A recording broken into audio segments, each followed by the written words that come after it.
Look at a noise waveform. It never repeats. It never follows a simple equation. So how can engineers analyze something that is completely unpredictable? The answer is by treating noise as a random process. In the previous lesson, we learned that thermal noise follows a Gaussian probability distribution. Although individual noise samples are random, their amplitudes follow a predictable statistical pattern.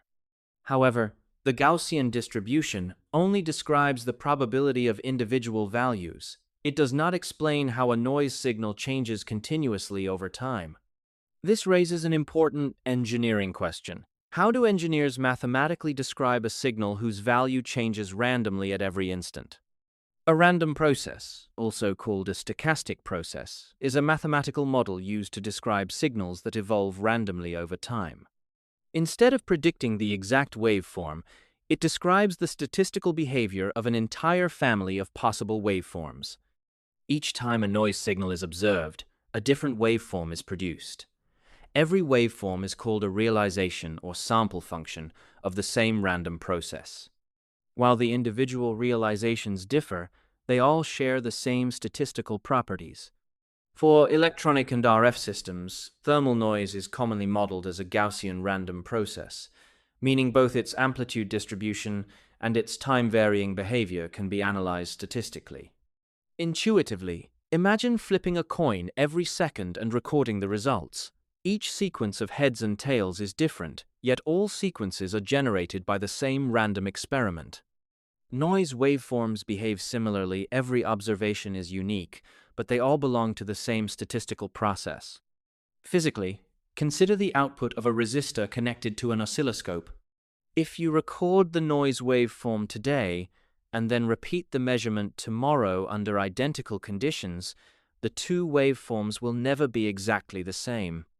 Nevertheless, both are realizations of the same thermal noise process.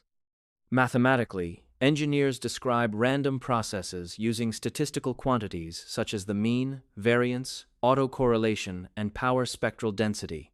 These properties allow them to analyze and predict system performance without knowing the exact waveform. Random process theory forms the mathematical foundation of modern communication engineering.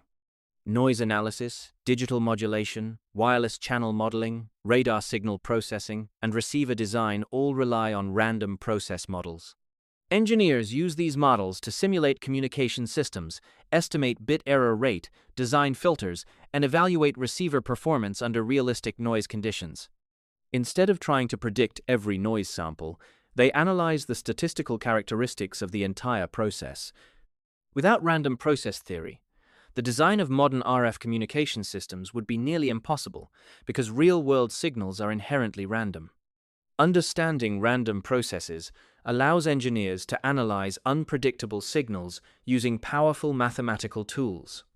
Although the exact waveform remains unknown, its statistical behavior provides enough information to design reliable communication systems. A common misconception is that random signals cannot be analyzed because they have no predictable pattern. In reality, while individual samples are unpredictable, the overall process follows consistent statistical rules that engineers use every day. In the next lesson, we'll explore noise measurement techniques and learn how engineers accurately measure noise levels in real RF circuits and communication systems. In this lesson, we learned that RF noise is modeled as a random process, allowing engineers to analyze statistically unpredictable signals. We also saw why concepts such as mean, variance, autocorrelation, and power spectral density are fundamental tools in communication engineering.